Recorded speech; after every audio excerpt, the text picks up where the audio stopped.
What keeps the world together? What keeps the world together is people doing what they're supposed to do, but there's different aspects to it, and some of them are counterintuitive. So if things are totally unreliable, then it quickly breaks down into chaos or anarchy or both.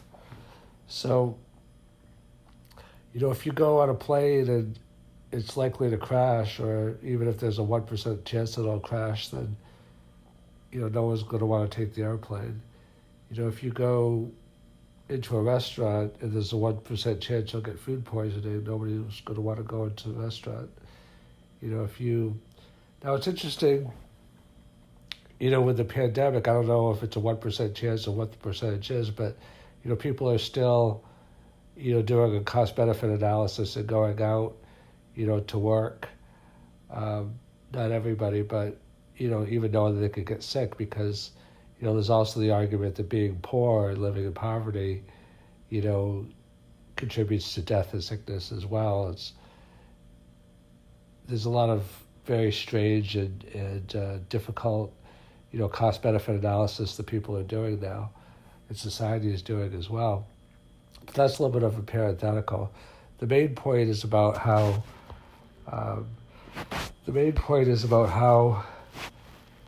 the world is kept together. But I want to give the contra-introduction to that, or the different offshoot of it, which is that it's not only doing what you are meant to do or have to do, but it's doing it at a high and intuitive level and from a state of inspired action. So let me state what I mean from that. So the people that work at McDonald's or Burger King or Subway, they probably work as hard as the people that are making 10 times or 20 times or 50 times their salary. So people that are working for minimum wage, whatever that is now, $8-10 an hour, whatever it is. People that are working for $80 an hour, are they working any harder? So it's not just a matter of working harder or doing more of what you're supposed to do. It's a matter of some people might call it being in the right place at the right time, but I would call it building up the knowledge and skill set to make the right decisions. And a lot of that comes out of inspired action. So let me explain that and break it down a little bit.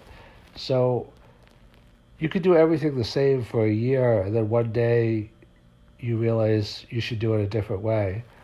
That's an example of inspired action. You might call it insight. Or maybe circumstances change and your thinking changes because you have a flexibility of mindset because you've been thinking or you've been reading or you've been studying. So it's not just a matter of always acting, it's a matter of acting, but in the context of thinking and planning and being open to life and having a flexible mindset. So sometimes the one time when you deviate could get you in trouble, and sometimes the one time when you deviate could, save your life, or it could create a new opportunity for you that gives you 10 times more income than you had before, or even twice as much income as you had before.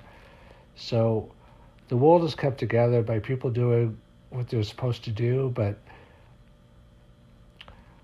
the differences in what you can achieve in your life from one level to another is also reflected in your ability to maneuver and learn and be open to inspired action. So I once heard a person say, how does a running back know how to cut to the open hole? Is it training or is it instinct? So a lot of things are both. I mean, because life is both art and science. Some things can be taught and some things can't. And some things can be taught to a degree. There's always going to be an element of naturalness to some things that, you're naturally gifted at this or you're naturally gifted at that. But there's also a great, component, and some things is more and some things is less, of, learned capability. Like, I mean, take Michael Jordan, for example. People that are at the top of their craft, they usually are A+ in both. I mean, some people are A+ in natural ability, and some people are A+ in developing their craft. I mean, developing your craft and persistence in a lot of cases is even more important than natural ability. But Michael Jordan is the best basketball player who ever lived because basically, in my opinion, and probably a lot of other people's opinion, he was A++ in natural talent. I mean, the way he could leap but he was also an A++ in his work ethic, in his competitiveness, and what he brought to the table, even apart from his natural ability.